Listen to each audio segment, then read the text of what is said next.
Before the world ended, I could find anything or anyone, anywhere. I controlled my own destiny with no one to report to.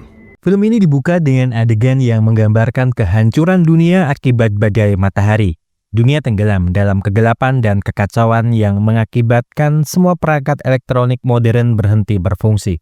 Orang-orang mengira pemerintah akan mengambil alih kendali untuk memperbaiki keadaan. Namun selama 6 tahun berlalu, kota-kota besar kini berubah menjadi kuburan, uang menjadi tidak berharga, dan penyakit mulai tidak bisa disembuhkan karena obat yang semakin langka. Jack, seorang pemburu hadiah yang hidupnya terisolasi dan menyendiri, sering pindah dari kota satu ke kota lainnya untuk mencari barang-barang berharga yang bisa dijualnya kepada pemerintah ataupun orang-orang kaya.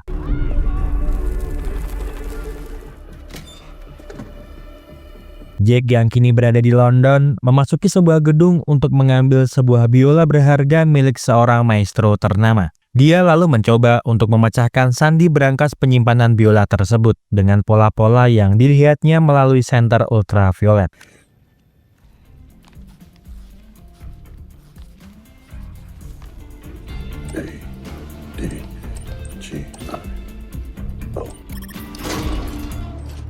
Setelah berhasil mendapatkan barang yang diinginkannya, Jack pun berencana segera pergi dari sana. Namun, kedatangan tiba-tiba para penjara di dalam sana agak membuat Jack sedikit marah sebab mereka menginginkan barang yang dibawa oleh Jack. Jack pun terpaksa mengeluarkan senjatanya dan mulai menghabisi satu persatu penjara yang ada di dalam sana. Definitely you.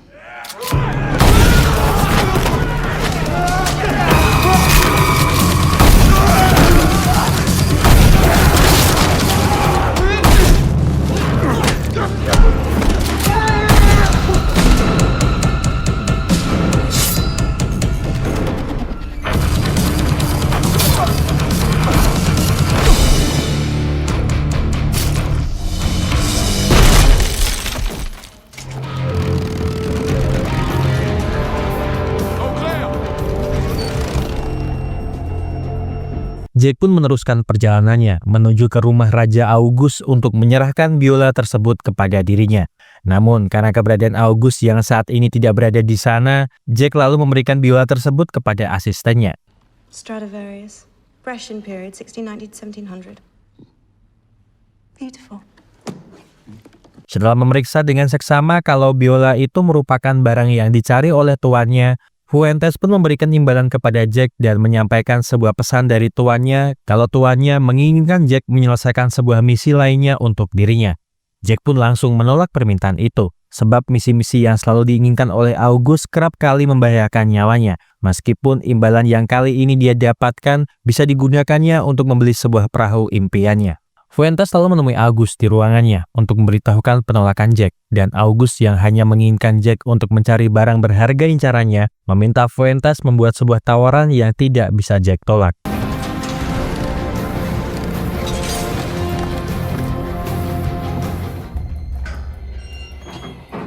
Jack yang saat ini telah kembali ke kapal tempat dirinya tinggal, memulai aktivitas seperti biasanya, seperti memasak, minum minuman beralkohol dengan diiringi sebuah musik sampai dia tertidur lelap dan bermimpi berada di sebuah kapal impiannya. Namun gara-gara sebuah suara gaduh berasal dari luar kapalnya, Jack pun terbangun dan melihat seorang prajurit dalam keadaan tergantung terkena jebakan yang Jack pasang di tempat tinggalnya. Sang prajurit pun lalu mengatakan kalau tujuannya berada di sini itu karena perintah dari sang raja, dan saat ini sang raja tengah menunggunya di halaman rongsokan.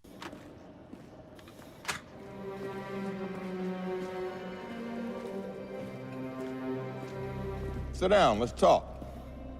Melihat Jack yang mau menemui dirinya, Raja August pun lalu bertanya tentang bakat miliknya yang tidak dimiliki oleh semua orang. Sebab selama dia memperkerjakan ratusan orang untuk mencari barang-barang yang diinginkannya, hanya Jack saja yang bisa melakukan hal-hal yang tidak bisa ditemukan oleh orang lain. August paham kalau Jack tidak terlalu menyukai dirinya, namun yang perlu dia ketahui, selama ini dia telah berjuang setiap hari untuk membangun kembali semuanya dari awal, meskipun ada orang-orang seperti Jenderal Volkov yang selalu ingin menghentikan apa yang ingin dia upayakan itu. Jenderal Volkov adalah dalam kekacauan, dan lebih memilih melihat dunia terbakar agar bisa berkuasa atas abu orang lain. Secara garis besarnya, August ingin mengembalikan dunia seperti dahulu. Maka dari itu dia membangun kanal besar agar orang-orang yang berada di dalam kanal bisa bertahan hidup dari dunia baru ini. August terus-terusan membicarakan masa depan dunia ini kepada Jack tentang dunia yang bebas tanpa beban apapun dan tanpa harus menerima perintah dari siapapun. Mendengar hal tersebut agak sedikit membuat Jack senang, sebab dunia bebas yang selama ini dia inginkan setidaknya ada dalam bayangannya yang kemudian bertanya tentang barang apa yang harus dia cari untuk dirinya. Di hadapan Jack, August pun mengatakan kalau dirinya menginginkan lukisan Mona Lisa yang berada di kota Paris. Mungkin Paris adalah kota pertama di dunia ini yang terbakar. Tetapi ketika ledakan itu terjadi, pemerintah Prancis telah memindahkan semua harta nasionalnya ke dalam sebuah pusat penyimpanan rahasia. Dan untuk mempersingkat waktunya menuju ke Paris, August akan menerbangkannya menggunakan pesawat miliknya, serta akan memberikannya sebuah gelar terhormat menjadi seorang bangsawan yang menguasai warisan budaya. Jack pun kembali ke kapalnya untuk mempersiapkan semua barang-barang yang diperlukannya demi mendapatkan barang yang diinginkan oleh August. Dan sebelum dia benar-benar pergi, Jack sempat berpesan kepada Fuentes agar dia mau merawat anjing kesayangannya bila dia tidak selamat dalam misi kali ini.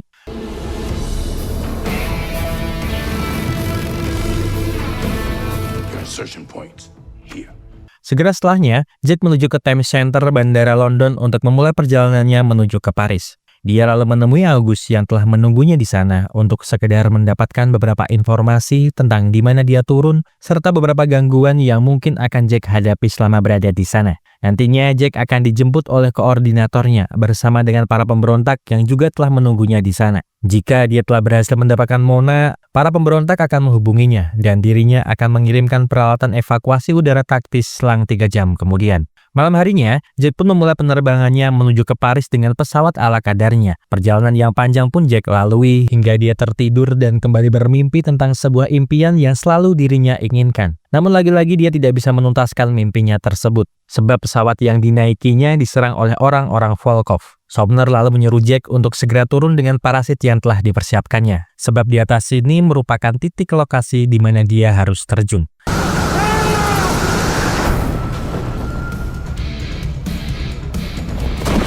Sesampainya di bawah, Jack pun langsung memulai melakukan perjalanannya untuk menemui orang yang akan menemaninya sampai ke tempat Mona berada. Namun tiba-tiba, sebuah tank muncul di hadapannya dan bersiap akan menembak dirinya yang terpaku melihat keberadaan tank tersebut.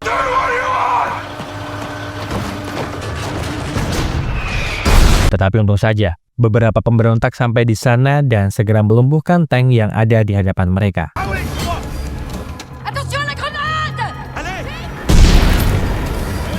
Setelah berhasil melumpuhkan tank itu, para pemberontak lalu meminta Jack untuk menuju ke arah barat sebab ada seseorang yang telah menunggu kedatangannya. Sementara itu, di suatu tempat terlihat Volkov sedang akan memainkan sebuah permainan catur dengan seorang laki-laki. Akan tetapi, karena laki-laki itu tidak bisa bermain catur, Volkov pun membunuh pria itu dengan senjatanya. Tak lama, tangan kanannya yang bernama Gorinix lalu mendatanginya untuk sekedar memberitahukan tentang sebuah pesawat yang melintas di area mereka 1 jam yang lalu. Mendengar hal tersebut, Volkov pun lalu segera memerintahkan Gorinix untuk memberitahukan ke semua kelompok, informan serta prajurit mereka menemukan tamu yang tak diundang yang telah datang ke tempat ini. Waktu pun berlalu, Jack ini telah sampai di Saint Quentin, Prancis. Dia lalu membuka bagasi sebuah mobil rongsok mencari jubah lusuh agar dirinya bisa berbaur dengan orang-orang di sana yang saat ini sedang berkumpul mendengarkan sebuah peringatan dari pasukan Volkov tentang jatah makanan bagi warga yang setia kepada Jenderal Volkov yang akan dibagikan pada jam 4 sore, serta sebuah aturan jam malam yang mulai berlaku pada malam ini. Peraturan ini wajib mereka jalankan, sebab jika sampai mereka melanggar aturan ini, maka kematian akan menjadi hukuman yang pantas untuk mereka.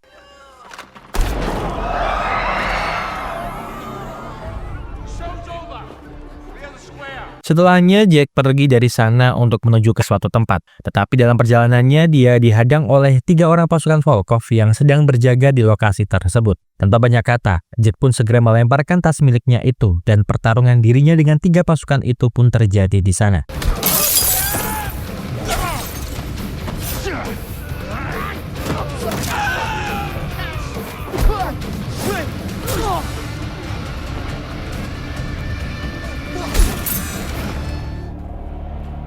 Berhasil mengalahkan 3 orang tersebut, Jack pun bersiap untuk pergi dari sana. Namun datangnya seorang pasukan di sana sempat membuat dirinya kaget sebelum akhirnya seorang wanita yang bernama Drea datang untuk membunuh pasukan tersebut. Drea lalu memperkenalkan dirinya kepada Jack dan mengatakan kalau dia adalah penghubung dirinya. Mereka berdua lalu berjalan menuju ke suatu tempat. Namun Drea mengingatkan Jack untuk tetap menundukkan kepalanya. Bersama dengan itu juga, tak jauh dari sana, para pasukan Volkov sedang melakukan konvoi kemiliteran dan Sersan Pil yang bertugas mengawasi tak sengaja melihat wajah dari Jack.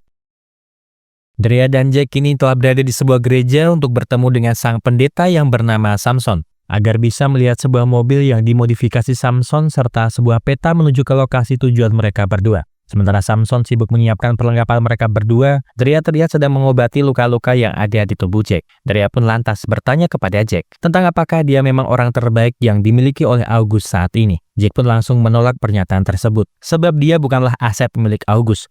Bagi dirinya, kepercayaan lebih penting daripada kekuasaan, dan dirinya tidak percaya dengan August. Tak lama, pasukan Volkov yang dipimpin oleh pun telah datang ke gereja itu, setelah Pil mencurigai kedatangan Jack di negara ini. Samson lalu menyuruh mereka berdua untuk lekas bersiap pergi dari gereja menggunakan mobil miliknya, sementara dia akan mengulur waktu demi keberangkatan mereka berdua. Samson mengingatkan mereka berdua kalau Volkov memiliki tank di setiap sudut kota, dan mereka harus melewati pabrik tua agar bisa mencapai jalan timur. Setelahnya, Samson pun keluar menemui Pil yang tengah bersiap menggeledah gereja tersebut. Namun, karena dia menyadari kalau keberadaan Samson di sana hanyalah untuk mengulur-ngulur waktunya, dia lalu meminta anak buahnya untuk segera masuk ke dalam sana. Samson masih berusaha berbicara banyak tentang penghapusan dosa di hadapan Pil. Namun diam-diam dia mengeluarkan pistol dari sakunya untuk menembak Pil, tetapi pada akhirnya dia harus mati terkena berondongan peluru dari anak buahnya. Sementara itu di dalam sana, Drea tengah bersiap menghabisi pasukan Pil yang masuk ke dalam sana dan Jack menyiapkan mobil untuk pelarian mereka.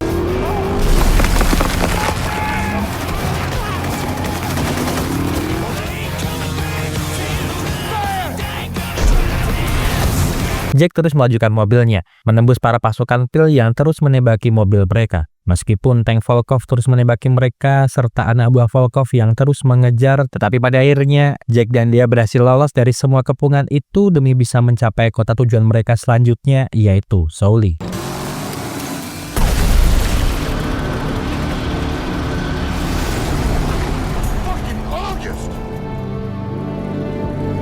August sempat khawatir dengan bagaimana misi yang sedang dijalankan oleh Jack, sebab pengaruh Volkov di sana itu sangatlah besar. Fuentes lalu berusaha menenangkan pikiran August yang gelisah, dengan mengatakan kalau saat ini Jack telah berada dalam jalurnya, meskipun mereka harus kehilangan Pastor Samson demi tujuan mereka.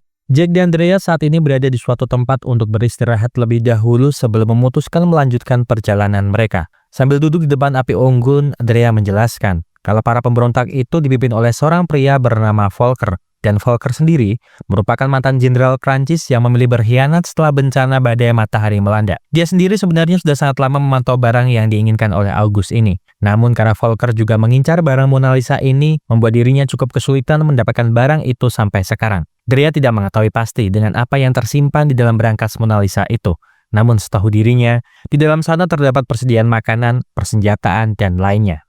Esok paginya, Volker dan Gronix telah sampai di Saint Quentin untuk mendatangi Pil demi bertanya tentang kenapa dia telah gagal menangkap Jack dan Drea. Pil lalu mencoba menjelaskan dengan berbagai alasan demi meyakinkan bosnya itu meminta maaf serta berjanji akan segera melacak di mana keberadaan mereka berdua. Namun sepertinya itu hanya percuma saja, sebab Volker tidak suka dengan kegagalan yang dilakukan oleh bawahannya itu. Jack dan Drea kini telah sampai ke gudang bekas senjata militer Prancis yang berada di daerah Souli. Mereka berdua lalu masuk ke dalam gedung itu untuk mencari persediaan senjata serta sebuah petunjuk mengenai keberadaan Mona Lisa di dalam berangkas. Tetapi mereka sedikit terlambat karena barang yang mereka cari telah raib dari tempatnya. Mereka berdua lalu menuju ke ruangan pengarsipan barang untuk mencari petunjuk di dalam sana. Hingga akhirnya Jack menemukan sebuah buku kecil yang berisikan sebuah catatan penting. Mereka lalu berusaha memecahkan kode lokasi GPS, namun bersamaan itu juga kawanan Wright yang berisikan orang-orang kejam bekas tahanan penjara maksimum Prancis mendekati gedung tersebut. Jack dan Drea yang segera menyadari kalau Wright mulai masuk ke dalam gedung mencoba mencari jalan keluar melalui jendela. Tetapi sebelum itu, Jack telah memasang sebuah perangkap di pintu masuk ruangan arsip, sehingga membuat para Wright mati akibat ledakan granat.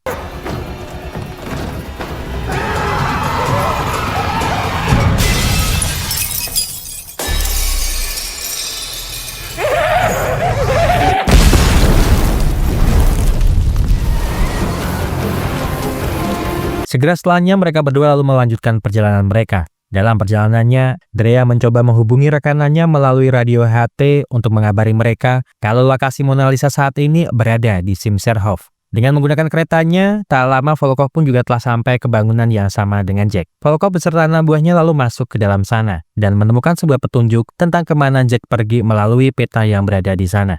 Sebelum dia pergi, Volkov sempat bertemu dengan salah satu Wraith yang masih hidup. Namun bukannya menolong, Volkov malah membunuh pria itu dengan senjatanya. Setelah perjalanan yang panjang, akhirnya Jack dan Drea sampai juga di tempat yang mereka tuju. Namun karena pintu masuk dalam bangunan itu terkunci rapat dari segala sisi, mereka pun harus masuk ke gedung lainnya demi bisa mendapatkan petunjuk agar bisa masuk ke dalam bangunan tersebut. Setelah beberapa saat mencari, akhirnya mereka menemukan sebuah denah lokasi bangunan ini agar mereka bisa masuk ke dalam ruangan tempat keberadaan barang yang mereka cari. Meskipun untuk masuk ke dalam sana, mereka harus melalui cara yang sulit sebab mereka juga harus menghancurkan panel surya yang keberadaannya jauh di luar sana. Bersama dengan itu, Drea juga mendapatkan informasi dari rekanannya kalau saat ini Volkov sedang dalam perjalanan menuju ke tempatnya, sehingga membuat mereka harus berpacu waktu demi mendapatkan barang tersebut sebelum Volkov sampai ke tempat tersebut. Mereka berdua pun segera membagi tugas. Nantinya Jack akan masuk ke dalam pipa penampungan air, sementara Drea bertugas menghancurkan panel surya yang berada di luaran sana. Dengan menggunakan tali, perlahan-lahan Jack berusaha masuk ke dalam, sambil menunggu aliran listrik padam agar dia bisa masuk melalui baling-baling yang berada di dalam sana.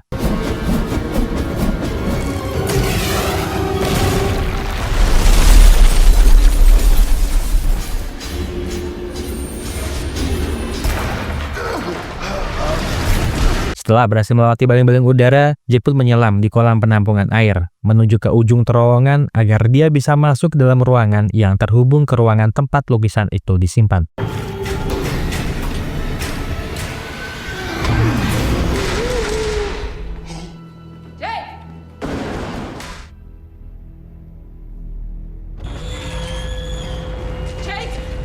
Ketika pintu itu sudah terbuka, Drea pun segera masuk dan melihat Jack dalam perasaan kecewa sebab Mona Lisa yang mereka cari bukanlah lukisan, melainkan bom atom yang tergambar wajah Mona Lisa. Drea yang dari awal sudah tahu dengan apa yang dicarinya, meminta maaf kepada Jack karena tidak menceritakannya dari awal sebab August lah yang memintanya untuk bungkam. Drea pun lalu menjelaskan kalau bom atom ini diciptakan oleh Perancis untuk mengebom negara musuhnya dan menggunakan remote jarak jauh sebagai pemicunya. Tetapi gara-gara terjadi badai matahari, rencana itu pun harus gagal, sehingga membuat bom atom tersebut tidak jadi diluncurkan. Tujuan August ingin mendapatkan bom atom ini sebenarnya hanya karena tidak ingin bom atom itu sampai jatuh ke tangan Volkov sebab dia meyakini kalau Volkov akan menggunakannya untuk berbuat sesuatu yang jahat. Jack yang marah akibat telah dibohongi oleh Drea memilih untuk pergi dari sana bersamaan dengan rekanan Drea yang juga telah sampai di tempat tersebut. Setelah Jack pergi dari sana, Drea segera menyusun rencana untuk membawa bom atom tersebut ke tempat tim penjemput. Mereka semua lalu mengeluarkan bom atom itu dan berniat membawanya dengan menggunakan truk. Tetapi tak lama, Volkov telah sampai di sana yang kemudian segera memerintahkan pasukannya untuk membunuh semua orang yang ada di tempat itu.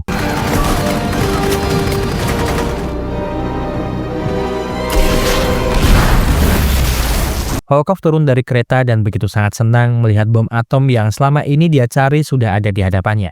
Segera setelahnya, Volkov lalu memerintahkan anak buahnya untuk membawa bom atom itu ke dalam kereta. Sementara itu, Jack terus melajukan mobilnya menjauh dari sana. Namun, karena hati nuraninya berkata lain, dia pun memutuskan untuk kembali lagi ke sana. Tetapi sesampainya di sana, dia malah menemukan semua rekanan Drea dalam kondisi yang mengenaskan, sementara Drea sendiri terkena peluru yang mengenai kakinya. Jack pun minta maaf atas tindakannya yang telah meninggalkan Drea di sana. Drea pun tak mempermasalahkan itu, sebab yang terpenting saat ini adalah mereka harus mengejar Volkov yang baru saja pergi dengan membawa bomnya. Karena jika sampai mereka gagal, maka dipastikan Volkov akan menguasai dunia dengan mengancam semua negara dengan bom tersebut. Segera setelahnya, mereka berdua pun langsung pergi mengejar kereta yang dinaiki oleh Volkov. Namun sebelum itu, Jack memasang dulu beberapa bom di gedung tersebut agar gedung itu hancur tak bersisa.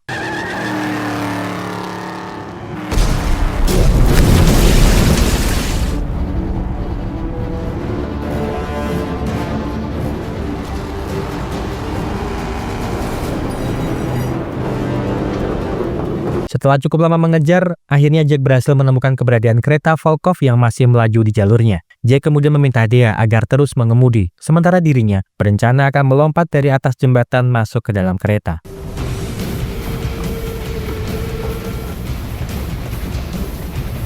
Setelah berhasil masuk ke dalam kereta, Jack pun langsung menghabisi para anak buah Volkov satu persatu.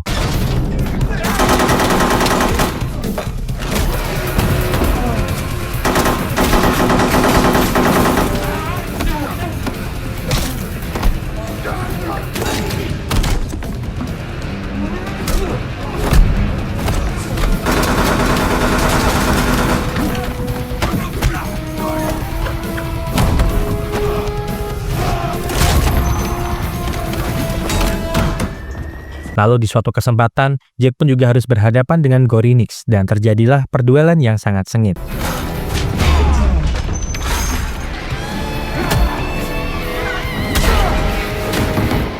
That one you're looking for? There she is, and she's not going. Oh my God! Setelah Gorinix mati terkena tembakan Volkov, Jet pun mengalihkan targetnya ke Volkov. Sementara itu di luar sana, Drea berusaha memasakkan bom ke tiang jembatan jalur kereta agar jembatan itu runtuh dan kereta yang dinaiki oleh Volkov jatuh ke bawah jurang.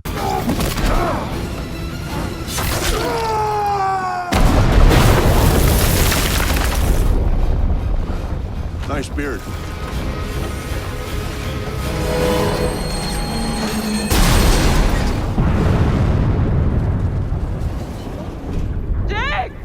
Drea sempat mencari Jack karena dia sangat mengkhawatirkannya. Dia terus berteriak memanggil nama Jack, yang kemudian tiba-tiba Jack muncul dari belakang.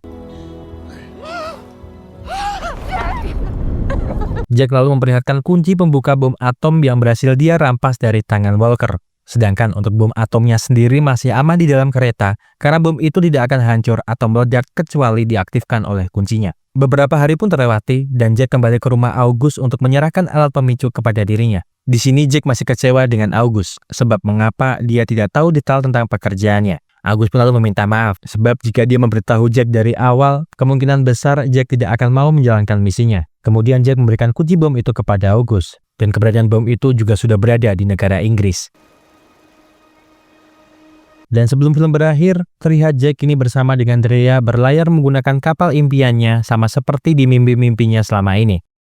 Sementara itu di kediaman August, dia terlihat masuk ke sebuah ruangan rahasia yang dimana di dalam sana terdapat lukisan Mona Lisa dan alat pemicu untuk meledakkan bom atom yang dia letakkan di samping lukisan tersebut. Terima kasih seluruh sudah menonton rangkuman film yang Mas Ahko persembahkan untuk kalian semuanya. Semoga terhibur. See you!